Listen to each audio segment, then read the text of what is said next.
श्लोक 10।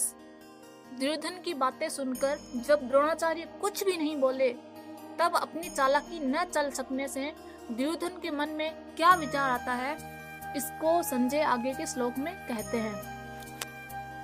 अप्राप्तम तदस्माकं बलम भीष्माभिरक्षितम प्राप्तम त्रिविधमेतेषां बलम भीमाभिरक्षितम।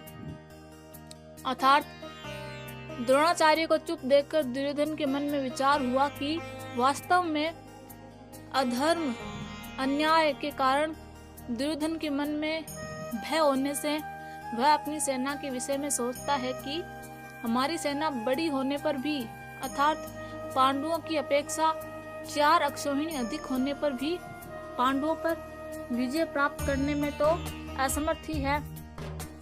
कारण कि हमारी सेना में मतभेद है, उसमें इतनी एकता, निर्भयता, निसंकोचता नहीं है जितनी कि पांडवों की सेना में है। हमारी सेना के मुख्य संरक्षक पितामह भीष्म उभय पक्षपाती हैं, अर्थात उनके भीतर कौरव और पांडव दोनों सेनाओं का पक्ष है। वे कृष्ण के बड़े भक्त हैं, उनके हृदय में युधिष्ठिर का बड़ा आदर है, अर्जुन पर भी उनका बहुत स्नेह है, इसलिए वे हमारे पक्ष में रहते हुए भी भीतर से पांडवों का ही भला चाहते हैं। वे ही भीष्म हमारी सेना के मुख्य सेनापति हैं। ऐसी दशा में हमारी सेना पांडवों की सेना के मुकाबले में कैसे समर्थ हो सकती है? नहीं हो सकती। पर्याप्तम त्रिविधमेतेषां बलम भीमाभिरक्षितम। परंतु यह जो पांडवों की सेना है, यह हमारी विजय करने में समर्थ है, कारण कि इनकी सेना में मतभेद नहीं है, प्रत्युत्तर सभी एकमत होकर संगठित है। इनकी सेना का संरक्षक बलवान भीमसेन है, जो कि बचपन से ही मेरे को हराता आया है। यह अकेला ही मेरे सहित 100 भाइयों को मारने की प्रतिज्ञा कर चुका है, अर्थात यह हमारा नाश करने पर तुला हुआ है। इसका शरीर के वज्र के समान मजबूत है, इसको मैंने जहर पिलाया था, फिर भी यह नहीं मरा। ऐसा भीमसेन पांडवों की सेना का संरक्षक है, इसलिए यह सेना वास्तव में संपूर्ण है, समर्थ है। यहाँ एक शंका यह भी हो सकती है कि दुर्योधन ने अपनी सेना के संरक्षक के लिए भीष्म का नाम लिया, जो कि सेनापति थे, परंतु पांडव सेना के लिए भीमसेन का नाम लिया, जो सेनापति नहीं है। इसका समाधान यह है कि दुर्योधन इस समय सेनापतियों की बात नहीं सोच रहा, किंतु दोनों सेनाओं की शक्तियों के बारे में सोच रहा है। वह किस सेना की शक्ति अधिक है? दुर्योधन पर आरंभ से ही भीमसेन की शक्ति का, बलवत्ता का अधिक प्रभाव पड़ा है, अतः वह पांडव सेना के संरक्षक के लिए भीमसेन का ही नाम लेता है। श्लोक 11 है। संबंध। अब दुर्योधन पितामह भीष्म को प्रसन्न करने के लिए अपनी सेना के सभी महारथियों से कहता है, अयनेषु च सर्वेषु यथा भागम वस्थिता भीष्ममेवाभिरक्षतु भवन्तः सर्व एव हि। अर्थात जिन जिन मोर्चों पर आपकी नियुक्ति कर दी गई है, आप सभी योद्धा लोग उन्हीं मोर्चों पर दृढ़ता से स्थिर रहते हुए सब तरफ से, सब प्रकार से भीष्म जी की रक्षा करें। भीष्म जी की सब ओर से रक्षा करें। यह कहकर दुर्योधन भीष्म जी को भीतर से अपने पक्ष में लाना चाहता है। ऐसा कहने का दूसरा भाव यह भी है कि जब भीष्म जी युद्ध करें, तब किसी भी व्यूहा द्वार से शिखंडी उनके सामने न आ जाए, इसका आप लोग ख्याल रखें। अगर शिखंडी उनके सामने आ गया तो भीष्म जी उस पर शस्त्रास्त्र नहीं चलाएंगे, कारण कि शिखंडी पहले जन्म में भी स्त्री और इस जन्म में भी पहले स्त्री था, बाद में पुरुष बना है, इसलिए भीष्म जी उसको स्त्री ही समझते हैं। उन्होंने शिखंडी से युद्ध न करने की प्रतिज्ञा कर रखी है। यह शिखंडी शंकर के वरदान से भीष्म जी को मारने के लिए ही पैदा हुआ है। अतः जब शिखंडी से भीष्म की रक्षा हो जाएगी तो फिर वे सबको मार देंगे, जिससे निश्चित ही हमारी विजय होगी।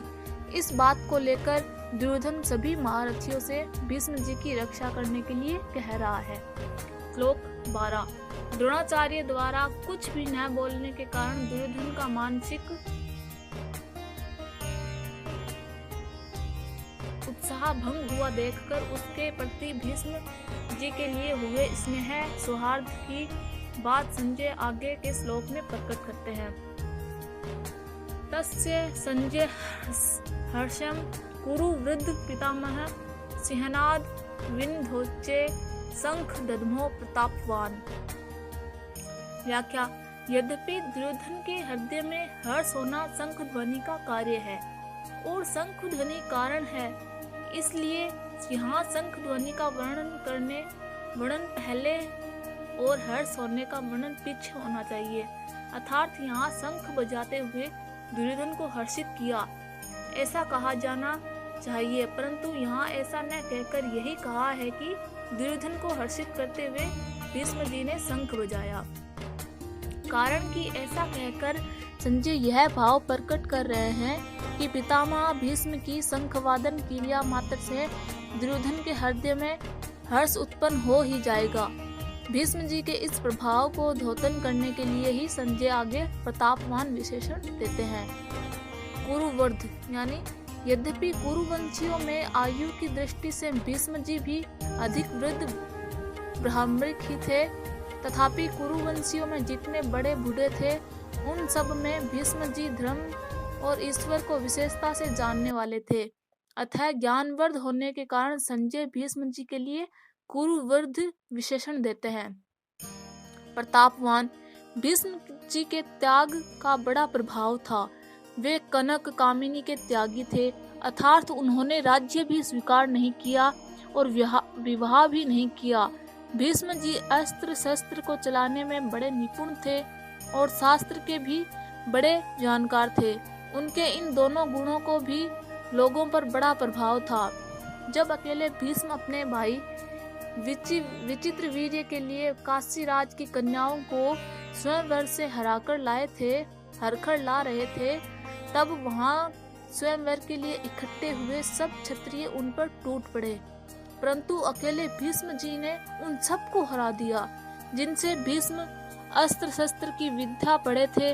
उन गुरु परशुराम जी के सामने भी उन्होंने अपनी हार स्वीकार नहीं की। इस प्रकार शस्त्र के विषय में उनका क्षत्रियों पर बड़ा प्रभाव था। जब भीष्म सरसैया पर सोए थे, तब भगवान श्री कृष्ण ने धर्मराज से कहा कि आपको धर्म के विषय में कोई शंका हो तो भीष्म जी से पूछ ले, क्योंकि शास्त्र ज्ञान का सूर्य अस्तांचल को जा रहा है, अर्थात भीष्म जी इस लोक से जा रहे हैं। इस प्रकार शास्त्र के विषय में उनका दूसरों पर बड़ा प्रभाव था। पितामह अर्थात इस पद का आशय यह मालूम देता है कि दुर्योधन के द्वारा चालाकी से कही गई बातों का द्रोणाचार्य ने कोई उत्तर नहीं दिया। उन्होंने यही समझा कि दुर्योधन चालाकी से मेरे को ठगना चाहता है, इसलिए वे चुप ही रहे। परंतु पितामह यानी कि दादा होने के नाते भीष्म जी को दुर्योधन की चालाकी में उसका बचपना दिखता है। अतः पितामह भीष्म द्रोणाचार्य के समान चुप न रहकर वात्सल्य भाव के कारण दुर्योधन को हर्षित करते हुए शंख बजाते हैं। सिंहनाद विन्धोच्चे शंख दद्मो। जैसे सिंह के गर्जना करने पर हाथी आदि बड़े बड़े पशु भी भयभीत हो जाते हैं, ऐसी ही गर्जना करने मात्र से सभी भयभीत हो जाएं और दुर्योधन प्रसन्न हो जाए। इसी भाव से भीष्म जी ने सिंह के समान गरजकर जोर से शंख बजाया। श्लोक 13। पितामह भीष्म के द्वारा शंख बजाने का क्या परिणाम, इसको संजय आगे के श्लोक में कहते हैं।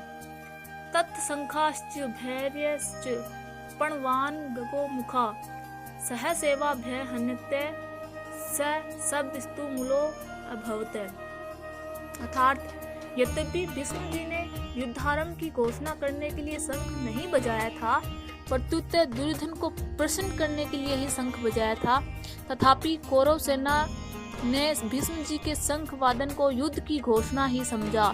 अतः भीष्म जी के शंख बजाने पर कौरव सेना के शंख आदि सब एक साथ बज उठे।